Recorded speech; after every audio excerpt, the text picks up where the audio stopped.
ಎಲ್ಲರಿಗೂ ನಮಸ್ಕಾರ. ನಾವು ಸಿ ಇ ಟಿಗೆ ಸಂಬಂಧಪಟ್ಟಂಥ ಕೆಲವು ಪ್ರಾಬ್ಲಮ್ಸ್ಗಳನ್ನು ಸೆಕೆಂಡ್ ಪಿ ಯು ಸಿಲಿ ಬರುವಂತಹ ಮೊದಲನೇ ಚಾಪ್ಟರ್ ಎಲೆಕ್ಟ್ರಿಕ್ ಚಾರ್ಜಸ್ ಆ್ಯಂಡ್ ಫೀಲ್ಡ್ಸಲ್ಲಿ ಇವತ್ತು ಸಾಲ್ವ್ ಮಾಡೋದಕ್ಕೆ ಪ್ರಯತ್ನ ಪಡೋಣ.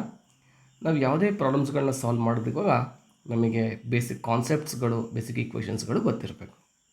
ಓಕೆ, ಈಗ ನಮ್ಮ ಮೊದಲನೇ concept electric charges and their basic properties. What is electric charge? Electric charge, it is the intrinsic, it is the fundamental property which produces electrostatic force ಅಂತ ನಾವು ಹೇಳ್ತೀವಿ. So charge produces electrostatic force ಅಥವಾ it produces electric fields ಅಂತ ನಾವು ಹೇಳ್ತೀವಿ. ಅಲ್ಲಿ ಕಲ್ತಿದ್ದೀವಿ ಇದನ್ನು. ಈ ಚಾರ್ಜಸ್ಗಳ ಪ್ರಾಪರ್ಟೀಸ್ಗಳು ಏನೇನು ಅಂತ ಕಲಿಯೋಣ. ಅದಕ್ಕೂ ಮುಂಚೆ ಹೇಗೆ ಚಾರ್ಜ್ನ ಪ್ರೊಡ್ಯೂಸ್ ಮಾಡ್ತೀವಿ? 3 ಮೆಥಡಲ್ಲಿ ಚಾರ್ಜ್ನ ಪ್ರೊಡ್ಯೂಸ್ ಮಾಡ್ತೀವಿ. One is by charging by friction. Charging by friction. So ಇದಕ್ಕೊಂದು ಎಕ್ಸಾಂಪಲ್ ನಾವು ಕಲ್ತಿರ್ಬೋದು. ಒಂದು ಗ್ಲಾಸ್ ರಾಡನ್ನ ನಾವು ಒಂದು ಸಿಲ್ಕ್ ಕ್ಲಾತ್ನ ಜೊತೆಗೆ ರಬ್ ಮಾಡಿದಾಗ ಗ್ಲಾಸ್ ರಾಡಿನ ಮೇಲೆ ಪಾಸಿಟಿವ್ ಚಾರ್ಜ್ ಬರುತ್ತೆ, ಸಿಲ್ಕು ನೆಗೆಟಿವ್ ಚಾರ್ಜನ್ನು ಗೇನ್ ಮಾಡುತ್ತೆ. This is charging by friction. ಹಾಗೆ ಎರಡನೇ ಮೆಥಡು ಚಾರ್ಜಿಂಗ್ ಬೈ ಕಂಡಕ್ಷನ್ ಅಂತ ಹೇಳ್ತೀವಿ. ಸೊ ಚಾರ್ಜಿಂಗ್ ಬೈ ಕಂಡಕ್ಷನ್ನಲ್ಲಿ ನಾವು ಒಂದು ಅನ್ಚಾರ್ಜ್ಡ್ ಬಾಡಿಯನ್ನು ಒಂದು ವುಡನ್ ಸ್ಟ್ಯಾಂಡಿನ ಮೇಲೆ ನಾವು ಇಟ್ಟಿದ್ದೀವಿ. ಈ ಬಾಡಿ ಮೇಲೆ ಚಾರ್ಜಸ್ ಇಲ್ಲ. ಈ ಒಂದು ಬಾಡಿಗೆ ನಾವು ಒಂದು ಚಾರ್ಜ್ ಆಗಿರೋವಂಥ ಒಂದು ಬಾಡಿಯನ್ನು ಟಚ್ ಮಾಡೋಣ. ಚಾರ್ಜ್ ಆಗಿರೋ body let's A positive charge ಇದೆ ಅಂತ ಅಂದ್ಕೊಳ್ಳೋಣ. ಹಾಗಿದ್ರೆ ಬಾಡಿ ಎ ಇಂದ ಬಾಡಿ ಬಿಗೆ ಚಾರ್ಜ್ ಫ್ಲೋ ಆಗುತ್ತೆ, ಚಾರ್ಜ್ ಕಂಡಕ್ಟ್ ಆಗುತ್ತೆ. ಕಂಪ್ಲೀಟ್ ಕಂಡಕ್ಟ್ ಆಗುತ್ತಾ? ಇಲ್ಲ. ಚಾರ್ಜ್ ಎ ಇಂದ ಬಿಗೆ ಶೇರ್ ಆಗಬೇಕಾದ್ರೆ ಎ ಅನ್ನೋ ಬಾಡಿಗಿರುವಂಥ ಪೊಟೆನ್ಷಿಯಲ್ಲು ಬಿ ಅನ್ನೋ ಬಾಡಿಗಿರೋ ಪೊಟೆನ್ಷಿಯಲಿಗೆ ಈಕ್ವಲ್ ಆಗೋವರೆಗೂ ಚಾರ್ಜಸ್ಗಳು ಫ್ಲೋ ಆಗುತ್ತೆ. ಈ ಪೊಟೆನ್ಷಿಯಲ್ನ ಈಕ್ವೇಷನ್ಸು ಇದರ ಫಾರ್ಮುಲನ್ನು ನಾವು ಮುಂದಿನ ಚಾಪ್ಟರ್ಲಿ ಕಲಿಯೋಣ. ಬಟ್ ಪೊಟೆನ್ಷಿಯಲ್ ಈಕ್ವಲ್ ಆಗೋವರೆಗೂ ಚಾರ್ಜಸ್ಗಳು ಫ್ಲೋ ಆಗುತ್ತೆ. ಹಾಗೆ ಮೂರನೇ ಮೆಥಡು ನಾವು ಕಲಿಯೋದು ಚಾಪ್ಟ್ರಲ್ಲಿ ಚಾರ್ಜಿಂಗ್ ಬೈ ಇಂಡಕ್ಷನ್ ಅಂತ ಹೇಳ್ತೀವಿ. ಇಂಡ್ಯೂಸ್ ಆಗೋದು, ಇಂಡಕ್ಷನ್ ಆಗೋದು. ಹಾಗಂದರೆ ಏನರ್ಥ ಅಂತ ಡಯಾಗ್ರಾಮಲ್ಲಿ ನೋಡೋಣ. ಒಂದು ಚಾರ್ಜ್ಡ್ ಬಾಡಿ ನಮ್ಮ ಹತ್ರ ಇದೆ. We have A charged body. ಇದರ ಮೇಲೆ ಪಾಸಿಟಿವ್ ಚಾರ್ಜ್ ಇದೆ. ಈ ಬಾಡಿಯ ಹತ್ತಿರ ನಾವು ಮತ್ತೊಂದು ಬಾಡಿಯನ್ನು ಪ್ಲೇಸ್ ಮಾಡಿದಾಗ ಬಾಡಿ ಎ ಮೇಲೆ ಪಾಸಿಟಿವ್ ಚಾರ್ಜ್ ಇದೆ, ಬಾಡಿ ಬಿ ಎಲ್ಲಿರುವಂಥ ಎಲೆಕ್ಟ್ರಾನ್ಸ್ಗಳನ್ನ ಇದು ಹತ್ತಿರಕ್ಕೆ ಇಳ್ಕೊಳ್ಳುತ್ತೆ. ಹಾಗೆ ದೂರಕ್ಕೆ ಪಾಸಿಟಿವ್ ಚಾರ್ಜ್ಗಳನ್ನ ದಬ್ಬತ್ತೆ. ಈಗ ಬಾಡಿ ಬಿನ ಮೇಲೆ ಚಾರ್ಜಸ್ ಸೆಪರೇಷನ್ ಆಗಿದೆ.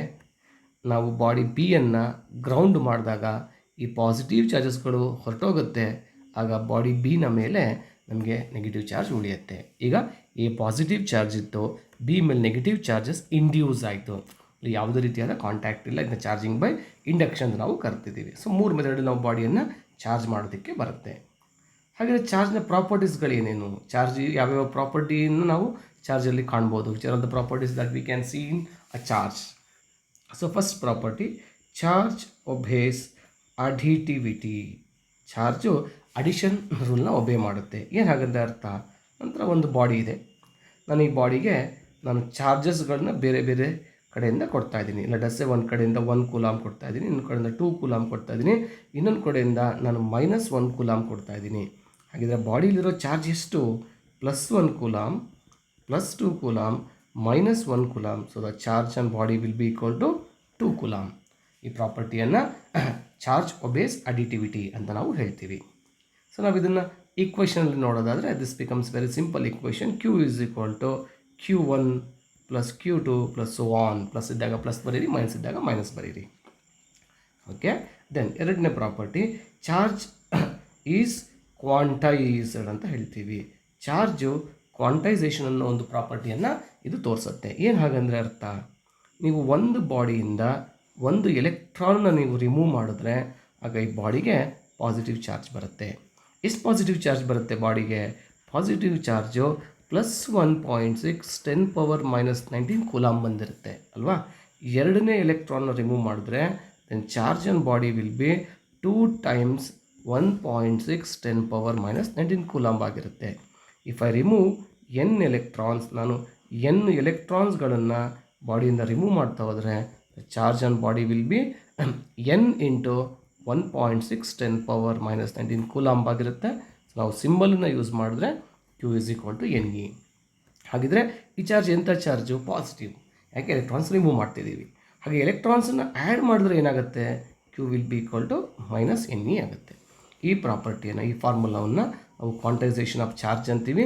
So charge on a body is integral multiple of electronic charge ಅಂತ ಹೇಳ್ತೀವಿ. ಈ ಪ್ರಾಪರ್ಟಿಯನ್ನು ನಾವು ಈ ಥರ ಓದ್ತೀವಿ. Okay. And another property of charge is conserved ಅಂತ ಹೇಳ್ತೀವಿ.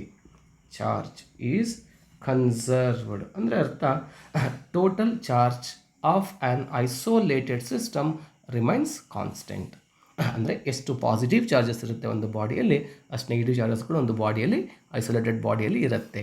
ನಾವು ಅದನ್ನು ಇಂಬ್ಯಾಲೆನ್ಸ್ ಮಾಡ್ತೀವಿ. ಇಂಬ್ಯಾಲೆನ್ಸ್ ಅಂದರೆ ಏನು? Either we add electrons and we make it more negative, or we remove electron and we make it more positive, but the total charge of a body remains constant ಆಗಿರುತ್ತೆ. ಇಷ್ಟು ಚಾರ್ಜ್ನ basic ಪ್ರಾಪರ್ಟಿಗಳು. ಹಾಗೆಯೇ ಕೆಲವು ಪ್ರಾಪರ್ಟಿಗಳು like charge repel, unlike charge attract ಅಂತ ನಾವು ಕಲ್ತಿದ್ದೀವಿ. ಓಕೆ. ಹಾಗೆ 5ನೇ property charge always reside on the outer surface. And 6ನೇ property if a body has a charge and if it is in motion the total charge is unaffected. Total charge is unaffected by its motion. ಅದರ ಮೋಷನಿಂದ ಚಾರ್ಜ್ನ magnitude ಆಗಲಿ sign ಆಗಲಿ ಬದಲಾವಣೆ ಆಗಲ್ಲ. ನಾವು ಇಷ್ಟು ಕಾನ್ಸೆಪ್ಟ್ಸನ್ನ ಇವತ್ತು ಯೂಸ್ ಮಾಡೋಣ. ಯೂಸ್ ಮಾಡಿ ಕೆಲವು ಪ್ರಾಬ್ಲಮ್ಸ್ಗಳನ್ನ CET ಬೇಕಾದ ಪ್ರಾಬ್ಲಮ್ಸ್ಗಳನ್ನಲ್ಲಿ ನಾವು ಸಾಲ್ವ್ ಮಾಡೋಣ. ಓಕೆ. ಮೊದಲನೇ ಪ್ರಾಬ್ಲಮ್.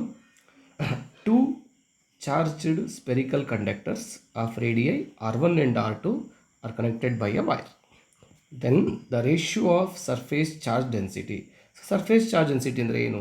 ಸರ್ಫೇಸ್ ಚಾರ್ಜ್ ಡೆನ್ಸಿಟಿ ಅಂದರೆ ಸಿಗ್ಮಾ. ಇದಕ್ಕೊಂದು formula charge per unit area. ಇದರ ಯೂನಿಟ್ಟು ಕುಲಾಂಬ್ ಪರ್ ಮೀಟರ್ ಸ್ಕ್ವೇರ್ ಆಗಿರುತ್ತೆ. ಸ್ಪಿಯರ್ ಅಂತ ಹೇಳಿಬಿಟ್ಟಿದ್ದಾರೆ, ಹಾಗಾಗಿ Q ಡಿವೈಡೆಡ್ ಬೈ ಏರಿಯಾಗೆ ಫಾರ್ಮುಲಾ 4πr² ಆಗಿರುತ್ತೆ. ಈ ಕ್ವೆಶನ್ ನಾವು ಈಗ ಯೂಸ್ ಮಾಡಬೇಕು ಈ ಪ್ರಾಬ್ಲಮಲ್ಲಿ. ಏನಂತ ಹೇಳ್ತಾ ಇದ್ದಾರೆ ನಮಗೆ? 2 charged spherical conductors of radii R1 R2 ರೇಡಿಯಸ್ಗಳನ್ನ ಕೊಟ್ಟಿದ್ದಾರೆ. Are connected by a wire. ಹಾಗಿದ್ರೆ ನಾವು ಒಂದು ಸಿಂಪಲ್ ಡಯಾಗ್ರಾಮ್ ಬರ್ಕೊಂಡ್ಬಿಡೋಣ. ಇದು ನಮ್ಮ ಒಂದು sphere of radii R1. It is connected to second sphere of radii R2. Question. Then the ratio of surface charge densities of sphere sigma 1/σ2. ಹಾಗಿದ್ರೆ sigma 1/σ2 ಎಷ್ಟಿರುತ್ತೆ ಅಂತ ಕೇಳ್ತಾ ಇದ್ದಾರೆ. ಓಕೆ. ನಾವೀಗ ಎರಡು ಬಾಡಿಯನ್ನು ನಾವು ಕನೆಕ್ಟೆಡ್ ಬೈ ಎ ವೈರ್ ಅಂತ ಹೇಳಿದಾಗ ಎರಡು ಬಾಡಿಯಲ್ಲಿ ಏನಾಗುತ್ತೆ? ಚಾರ್ಜಸ್ಗಳು ಫ್ಲೋ ಆಗೋದಕ್ಕೆ ಶುರು ಆಗುತ್ತೆ. Let us say body 1, that is this one, body 1 has charge Q1 ಅಂತ ಅಂದ್ಕೊಳ್ಳೋಣ. Then body 2 has charge Q2. ಎರಡೂ ಚಾರ್ಜಸ್ಗಳು Q1 Q2 ನಾವು ತೊಗೊಂಡಿದ್ದೀವಿ, ಅಸ್ಯೂಮ್ ಮಾಡ್ಕೊಂಡಿದ್ದೀವಿ. ಈಗಿನ್ನೂ ಕಲ್ತ್ವಿ charges flow until potentials become equal. So ಪೊಟೆನ್ಷಿಯಲ್ನ ಫಾರ್ಮುಲಾ ಯೂಸ್ ಮಾಡೋಣ. That is V1, that is potential on first body should be equal to potential on second body. ಇದರ ಫಾರ್ಮುಲಾ ಏನು? ಇದರ ಫಾರ್ಮುಲಾ 1/4πε0 Q1 divided by R1 is equal to 1/4πε0 Q2 divided by R2.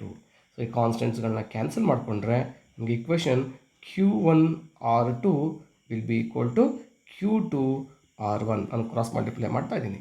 So ನಮಗೆ ಒಂದು equation ಸಿಕ್ತು. Okay. ಅಥವಾ ರೇಷ್ಯೂನ ತೊಗೊಳ್ಳೋದಾದರೆ ನಾವು ಆಗ Q1 divided by Q2 will be equal to ಏನಾಗುತ್ತೆ? Will be equal to R1 divided by R2. Okay. Different ವೇಯಲ್ಲಿ ನಾವು ಇದನ್ನ ಬರೆಯೋಕ್ಕೆ ನಮಗೆ ಗೊತ್ತಾಗ್ತಾ ಇದೆ. ಈಗ ನಮಗೆ ratio of surface charge density ಬೇಕು. ದಟ್ ಈಸ್ ಸಿಗ್ಮಾ 1/σ2 ಬೇಕು. ಸಿಗ್ಮಾ 1ಗೆ ಏನು ಫಾರ್ಮುಲಾ ಹಾಕ್ಕೊಳ್ತೀನಿ? Q1 divided by 4πr1² divided by Q2 by 4πr2². So 4π cancel ಆಗ್ತಾ ಇದೆ. So next step sigma 1/σ2 will be equal to Q1 into R2² divided by Q1 into R1². ಇದನ್ನು ನಾನು ಮೇಲ್ಗಡೆಗೆ ತಗೊಳ್ತಾ ಇದ್ದೀನಿ. ಹಾಗಿದ್ರೆ ನಮಗೆ ಕೊಟ್ಟಿರೋಂಥ ಆನ್ಸರ್ ನೋಡೋಣ. ನಮ್ಮ ಆನ್ಸರ್ ರೇಡಿಯೈನ ರೇಷಿಯೋಲಿ ಕೊಟ್ಟಿದ್ದಾರೆ. ನಮಗೆ ಹಾಗಿರೋ ಚಾರ್ಜಸ್ಗಳು ಬೇಡ. ಚಾರ್ಜಸ್ಗೆ ಏನು ಬರಬೇಕು ಅಂತೇಳಿ ನಾವು ಮೊದಲೇ ಮಾಡಿಟ್ಕೊಂಡಿದ್ದೀವಿ. ಇಲ್ಲಿ ನಮಗೆ ಇಲ್ಲಿ ಕಾಣ್ತಾ ಇದೆ. ಸೊ ಇದನ್ನು ನಾನು ಯೂಸ್ ಮಾಡ್ತಾ ಇದ್ದೀನಿ. ಈಗ ರೆಡ್ಡಲ್ಲಿ ಹೈಲೈಟ್ ಮಾಡಿದ್ದನ್ನು ಆಗ Q1/Q2 ಬರೆಯೋ ಜಾಗದಲ್ಲಿ ರೈಟ್ ಇಟ್ ಆಸ್ R1/R2. ಅದರ ಪಕ್ಕದಲ್ಲಿ ಏನು ಕಾಣ್ತಾ ಇದೆ, R2² ಕಾಣ್ತಿದೆ. ಸೊ R1 ಕ್ಯಾನ್ಸಲ್ ಮಾಡ್ಕೊಳ್ಳೋಣ, R2 ಸ್ಕ್ವೇರ್ನ ಕ್ಯಾನ್ಸಲ್ ಮಾಡ್ಕೊಳ್ಳೋಣ. ಆಗ ನಮಗೆ ಫೈನಲ್ ಆಗಿ ಬರುವಂಥ ಆನ್ಸರ್ ಏನಾಗುತ್ತೆ, R2/R1 ಬರುತ್ತೆ ನಮ್ಮ ಆನ್ಸರ್. ಓಕೆ, ಸೊ ಅದನ್ನು ನಮ್ಮ ಆನ್ಸರ್ ಆಗಿದ್ರೆ ಯಾವುದು, R2/R1. This is the option. ಎರಡನೇ problem. If a charge of -150 nanocoulomb is given to a concentric spherical shell and a charge of 50 nanocoulomb is placed at its center, then charge on inner and outer surface of the shell. So ಒಂದು ನಮ್ಮ ಶೆಲ್ಲಿನ concentric spherical shell ಅಂತ ಹೇಳ್ತಾರೆ. ಡಯಾಗ್ರಾಮಲ್ಲಿ ಬರ್ಕೊಳ್ಳೋಣ, ಒಂದು derivation ಮುಂದೆ ನಾವು ಮಾಡಿರ್ತೀವಿ ಇದನ್ನು. This is a shell, ಇದು ಒಂದು ಶೆಲ್ ಅಂತ ಹೇಳ್ತೀವಿ ಇದನ್ನು. But sphere with a thick surface ಅಲ್ವಾ, ದಿಸ್ ಇಸ್ ದ ಶೆಲ್ ಅಂತ ನಾವು ಇದನ್ನು ಹೇಳ್ತೀವಿ. ಈ ಥರ ಒಂದು ಶೆಲ್ ಕಾಣ್ತಾ ಇದೆ. ಈ ಶೆಲ್ಲಿಗೆ -150 ನ್ಯಾನೋಕುಲಾಂಬನ್ನು ಚಾರ್ಜ್ ಕೊಟ್ಟಿದೆ. ಇದನ್ನು ನಾವು ಹೊರಗಡೆಗೆ ತೋರಿಸ್ಬೇಕು. ಆದರೆ by some means 50 nanocoulomb is placed at it centre. ಇದರ ಮಧ್ಯಭಾಗದಲ್ಲಿ 50 ನ್ಯಾನೋಕುಲಾಂಬನ್ನು ಪ್ಲೇಸ್ ಮಾಡಿದ್ರೆ ಆಗ ಇನ್ನರ್ ಆ್ಯಂಡ್ ಔಟರ್ ಸರ್ಫೇಸ್, ಅಂದರೆ ಇನ್ನರ್ ಸರ್ಫೇಸ್ ಅಂದರೆ ಇದಾಯಿತು, ಇದು ಔಟರ್ ಸರ್ಫೇಸ್ ಆಯಿತು. ಇಲ್ಲಿ ಎಷ್ಟು ಚಾರ್ಜ್ಗಳಿರುತ್ತೆ ಅಂತ ಕೇಳ್ತಾ ಇದ್ದಾರೆ. ಸೊ ನಾವೀಗಿನ್ನೂ ಕಲ್ತಿದ್ದೀವಿ, ಚಾರ್ಜನ್ನು ನಾವು ಇನ್ನೊಂದು ಬಾಡಿ ಹತ್ತಿರ ಇಟ್ಟಾಗ ಇಂಡಕ್ಷನ್ ಆಗುತ್ತೆ ಅಂತೇಳಿ. ಸೊ ಇಂಡಕ್ಷನ್ ಆಗುತ್ತೆ ಅಂದಾಗ ಇದು ಏನಾಗುತ್ತೆ, ಇವಾಗ ಬಾಡಿಯ ಒಳಭಾಗದಲ್ಲಿ -50 ನ್ಯಾನೋಕುಲಾಂಬ್ ಇಂಡ್ಯೂಸ್ ಆಗುತ್ತೆ. -50 ಯಾಕೆ, ಇದು ಪಾಸಿಟಿವ್ ಇತ್ತು, ಹಾಗಾಗಿ ನೆಗೆಟಿವ್ ಚಾರ್ಜ್ ಇಂಡ್ಯೂಸ್ ಆಗುತ್ತೆ. ನೆಗೆಟಿವ್ ಚಾರ್ಜ್ ಇಂಡ್ಯೂಸ್ ಆದರೆ ಇದರ ಫಾರ್ದರ್ ಸರ್ಫೇಸ್ ಅಂದರೆ ಹೊರಭಾಗ, ಇದರ ಹೊರಗಿನ ಭಾಗ ಫಾರ್ದರ್ ಸರ್ಫೇಸ್, ಓಕೆ, ದೂರದಲ್ಲಿರುವಂಥ ಭಾಗ. ಇನ್ನರ್ ಸರ್ಫೇಸು ನಿಯರ್ ಆಗಿದೆ 50 ನ್ಯಾನೋಕುಲಾಂಬಿಗೆ, ಇದು ನಿಯರ್ ಆಗಿದೆ 50 ನ್ಯಾನೋಕುಲಾಂಬಿಗೆ. ಇನ್ನರ್ ಸರ್ಫೇಸು ನಿಯರ್ ಆಗಿದೆ, ಆದರೆ ಹೊರಗಡೆ ಇರುವಂಥ ಸರ್ಫೇಸು ಫಾರ್ದರ್ ಸರ್ಫೇಸ್ ಹೊರಗಡೆಗಿದೆ. ಇಲ್ಲೂ ಸಹ ಚಾರ್ಜಸ್ ಕೂರಲೇಬೇಕು, ವಿಚ್ ಈಸ್ +50 ನ್ಯಾನೋಕುಲಾಂಬ್. ಹಾಗಿದ್ರೆ -150 ಇತ್ತು, +50 ಬಂತು, ಅದರಿಂದ ಇನ್ನರ್ ಸರ್ಫೇಸ್ನ ಮೇಲೆ ಚಾರ್ಜ್ ಎಷ್ಟಾಯಿತು, ಹಾಗಿದ್ರೆ ಈಗ ಇನ್ನರ್ ಸರ್ಫೇಸ್ ಮೇಲೆ -50 ನ್ಯಾನೋಕುಲಾಂಬ್ ಬಂತು. ಔಟರ್ ಸರ್ಫೇಸಿನ ಮೇಲೆ -150 ನ್ಯಾನೋಕುಲಾಂಬಿಗೆ 50 ನ್ಯಾನೋಕುಲಾಂಬ್ ಆ್ಯಡ್ ಆಯಿತು. ಆಗ ಆನ್ಸರು -100 ನ್ಯಾನೋಕುಲಾಂಬ್ ಆಯಿತು, -100. ಹಾಗಿದ್ರೆ ಯಾವ ಆಪ್ಷನ್ ನಮಗೆ ಸರಿಯಾಗುತ್ತೆ, ಆಗ ಆಪ್ಷನ್ ಇ ನಾವು ನೋಡ್ಬೋದು. -50 nanocoulomb on inner surface, -100 nanocoulomb on outer surface. ನಮಗೆ ಇಲ್ಲಿ ಆನ್ಸರ್ ನಮಗೆ ಕಾಣ್ತಾ ಇದೆ. Third question. 2 identical spheres carrying charge -9 and 5 microcoulomb. 2 ಸ್ಪಿಯರ್ಸ್ಗಳಿದೆ, ಐಡೆಂಟಿಕಲ್ ಆಗಿದೆ, ಅಂದರೆ ರೇಡಿಯಸ್ಸು ಸೇಮ್ ಇರುತ್ತೆ ಅಂತ ಹೇಳ್ತಾ ಇದ್ದಾರೆ. Identical spheres, they have same radius, they have same radii. So the charge on first body is -9 microcoulomb, body charge on second is 5 microcoulomb. They are kept in contact. So 2 ಸ್ಪಿಯರ್ಸ್ಗಳನ್ನು ಕಾಂಟ್ಯಾಕ್ಟಿಗೆ ತೊಗೊಂಬಂದಿದ್ದಾರೆ. Then separated from each other, ಎರಡನ್ನೂ ಮತ್ತೆ separate ಮಾಡಿದ್ದಾರೆ. Question, point out the true statement. ಸರಿಯಾದ statement ಯಾವುದು ಅಂತ ಕೇಳ್ತಿದ್ದಾರೆ. ನಮಗೆ ಕಾಂಟ್ಯಾಕ್ಟಿಗೆ ತೊಗೊಂಬಂದಾಗ ಏನಾಗುತ್ತೆ ಅಂತ ಅರ್ಥ ಆಗಬೇಕು. ಈಗ ಇದರಲ್ಲಿ -9 ಮೈಕ್ರೋಕುಲಾಂಬ್ ಇತ್ತು, ಇದರಲ್ಲಿ +5 ಮೈಕ್ರೋಕುಲಾಂಬ್ ಇತ್ತು.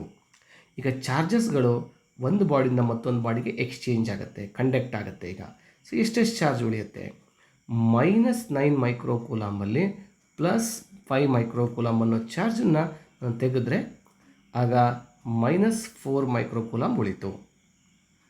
ಚಾರ್ಜ್ ಬೇಸ್ ಅಡಿಟಿವಿಟಿ ಅಲ್ವಾ. ಹಾಗಿದ್ರೆ -4 ಮೈಕ್ರೋಕುಲಾಂಬು ಫಸ್ಟ್ ಸ್ಪಿಯರ್ ಮೇಲೆ ಮಾತ್ರ ಇರುತ್ತಾ, ಸೆಕೆಂಡ್ ಸ್ಪಿಯರಿಗೆ ಹೋಗಲ್ವಾ, ಚಾರ್ಜ್ ಕಂಡಕ್ಷನ್ ಆಗುತ್ತೆ ಅಂತ ಹೇಳ್ತಾ ಇದ್ದೀನಿ. ಹಾಗಿದ್ರೆ -4 ಮೈಕ್ರೋಕುಲಾಂಬ್ ಅನ್ನೋ ಚಾರ್ಜ್ ಏನು ಉಳಿದಿದೆ, ಇದರಲ್ಲಿ -2 ಮೈಕ್ರೋಕುಲಾಂಬ್ ಇಲ್ಲಿ, -2 ಮೈಕ್ರೋಕುಲಾಂಬ್ ಇಲ್ಲಿರುತ್ತೆ. ಈಗ ಬಾಡಿಯನ್ನು ಸೆಪರೇಟ್ ಮಾಡಿ ಇಟ್ಟಾಗ ಬಾಡಿ 1ನಲ್ಲಿ -2 ಮೈಕ್ರೋಕುಲಾಂಬ್, ಬಾಡಿ 2ಅಲ್ಲಿ -2 ಮೈಕ್ರೋಕುಲಾಂಬ್ ಇರುತ್ತೆ. ಓಕೆ, ಬಟ್ ನಮ್ಮ ಕ್ವಶನ್ ಏನು, 1.25 10^13 ಎಲೆಕ್ಟ್ರಾನ್ಸ್ ಆರ್ ಡಿಫಿಸಿಟ್, ಅಂದರೆ ಅರ್ಥ ಎಲೆಕ್ಟ್ರಾನ್ ನಂಬರ್ನ ನಾವು ಕಂಡುಹಿಡಿಬೇಕು. ಫಸ್ಟ್ ಥಿಂಗ್, ಡಿಫಿಸಿಟಾ ಅಥವಾ ಎಕ್ಸಸ್ಸಾ ಅಂತ ಕೇಳ್ತಾರೆ. ಕಡಿಮೆ ಆಗಿದೆ ಜಾಸ್ತಿ ಆಗಿದೆ ಕೇಳ್ತಾರೆ. ನಾವಾಗಲೇ ಸಿನಾಪ್ಸಿಸಲ್ಲಿ ನೋಡಿದ್ವಿ, ನೆಗೆಟಿವ್ ಚಾರ್ಜ್ ಬರಬೇಕು ಅಂದರೆ ಎಲೆಕ್ಟ್ರಾನ್ ಎಕ್ಸಸ್ ಜಾಸ್ತಿ ಇರಬೇಕು. ಹಾಗಿದ್ರೆ ಡೆಫಿನೆಟ್ಲಿ ನಮ್ಮ ಆನ್ಸರು ಎಕ್ಸಸ್ ಅನ್ನೋ ಒಂದು ಆಪ್ಷನಿಗೆ ಬರಲೇಬೇಕು. ಬಟ್ ನಂಬರನ್ನ ಕಂಡುಹಿಡಿಯೋಣ. How to find this? Q is equal to N E. ಹಾಗಾದರೆ what is N? N is Q by E. What is Q? Q is -2 micro 2 10 power -6 divided by E is 1.6 10 to the power of -19. ನಮಗೆ ಈ calculation ನಾವು ಕ್ಲಾಸಲ್ಲಿ ಮಾಡಿರ್ತೀವಿ. 1/1.6 ಮಾಡಿದಾಗ 1/1.6 ಮಾಡಿದಾಗ ನಮಗೆ ಬರೋಂಥ ಆನ್ಸರು 0.625 ಬರುತ್ತೆ. ಇಂಟು 10 ಪವರ್ ನೋಡೋದಾದರೆ ಒಂದು 10 ಪವರ್ -6 ಇದೆ, ಇನ್ನೊಂದು 10 ಪವರ್ +19. ಮೈನಸ್ ಅಲ್ಲಪ್ಪ, ಮೇಲ್ಗಡೆ ಬಂದಾಗ -19 ಅದು +19 ಆಗುತ್ತೆ.